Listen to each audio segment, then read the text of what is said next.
জগন্নাথ তয়া মুক্তে জনার্দন একারণবে অসিয়নাথ ততস তদ্বিষে চত মধুকৈটভূরাত্মান অবতীর্য পরাক্রম রোধরক্তের সমাবর্ত ব্রহ্মাণম জনিতম। জগন্নাথ মানে কে? বিষ্ণু।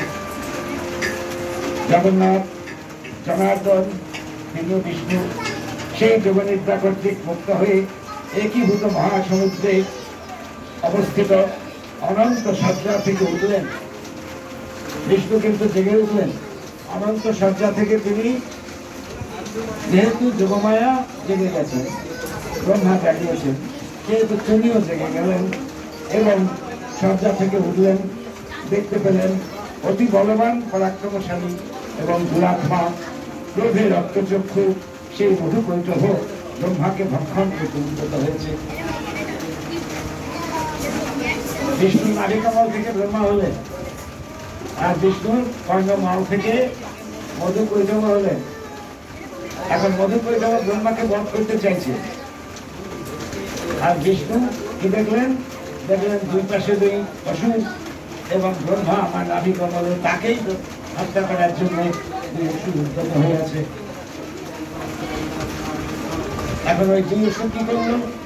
তো বিরতি বলেন মত্ত মহামায়া বিমোহিত উক্তভন্ত বরসমত্ত অতি বলদর্পিত সেই দুই অসুর।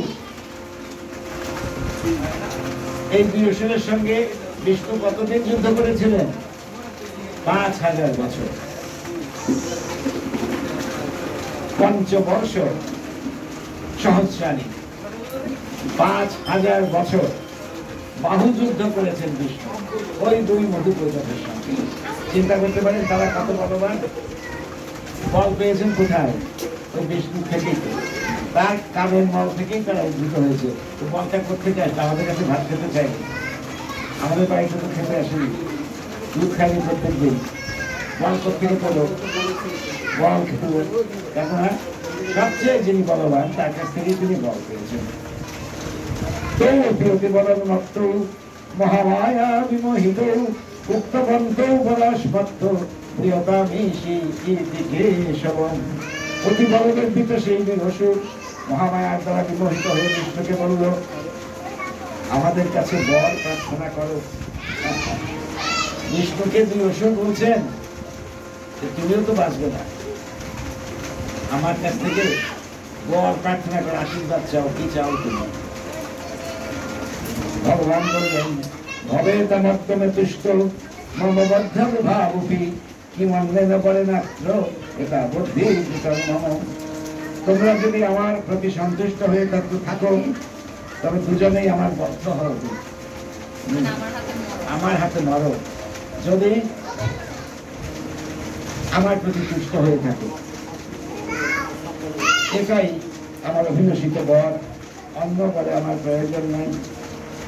কিন্তু বিষ্ণুই তাদেরকে বর দিলেন যে তোমরা যদি আমার এখান থেকে এই অসুর রূপ ধারণ করে তুষ্ট হয়ে থাকো তবে আমার কাছে বড় প্রার্থনা করো। সেই বর কি প্রার্থনা করলেন?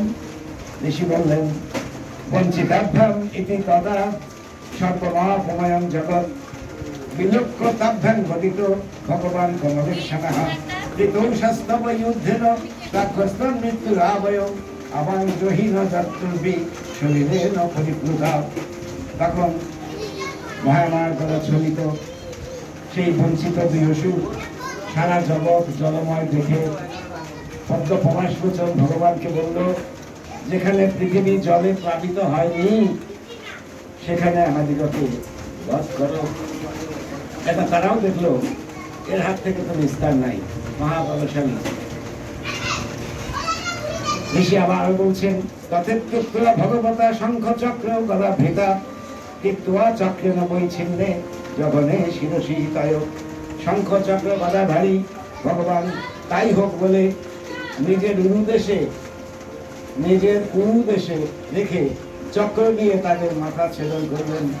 এবং এসা সমুৎপন্না ব্রহ্মণা সংস্কৃতা স্বয়ং প্রভাবমস্যা দেবস্তু ভয়শ্রীধ মদামিতে। এই মহামায়া এই রূপে ব্রহ্মা কর্তৃক স্তুত হয়ে স্বয়ং আবির্ভূতা হয়েছিলেন। পুনরায় এই দেবীর মহিমা বা আবির্ভাবের বিষয় বলছি, শোনো। তখন আবার মহিষাসুর বধের কথা বললেন। অর্থাৎ বহুভাবে তিনি আবির্ভূত হয়েছেন, শুধু একভাবে না। এখানে তো মধু কৈতবের থেকে ব্রহ্মার দ্বারা স্তুত হয়ে তিনি আবির্ভূত হলেন। আবার মহিষাসুর বধে দেখা যাবে যে এই স্বর্গের দেবতারা স্বর্গ থেকে বিচ্ছিন্ন হয়ে আমরা যে পূজা করব কয়েকদিন পরেই, মহামায়ার পূজা, দুর্গা পূজা, সেই দুর্গা পূজার কাহিনীতেও সেই একই পুরাণের মধ্যে, মার্কণ্ডেয় পুরাণে আছে মহিষাসুর বধ, সেখানেও আছে। যখন ওই দেবতাগণ স্বর্গ থেকে বিতাড়িত হলেন, অসুররা যখন তাদেরকে বিতাড়িত করে দিল, তখন দেবতাগণ নিজেদের ঘর ছাড়া হয়ে তাদের যজ্ঞ নাই, মানে আমরা যে যজ্ঞ করি সেগুলো তো তারাই গ্রহণ করে, কোনো যজ্ঞ তারা গ্রহণ করতে পারে না, অসুররাই যজ্ঞ গ্রহণ করে। এবং যত কিছু স্বর্গে যত কিছু সুবিধা সব কিছু অসুররা ভোগ করছে, তারা বিতাড়িত হয়ে গেছে। তখন তারা ওই মহামায়ার স্থিতি করতে লাগলো। এই দেবতাদের মধ্যে তো ব্রহ্মা, বিষ্ণু, মহেশ্বর, আমরা যাদেরকে দেবতা বলে জানি, সবাই রয়েছেন। সবাই কিন্তু মহামায়ার স্থিতি করতে লাগলেন। কেন? মহামায়া ছাড়া অসুর থেকে রক্ষা পাওয়ার জন্য উপায় নেই। আমাদের এই যে এখন যে আমাদের অস্থিতি চলছে, এখন যে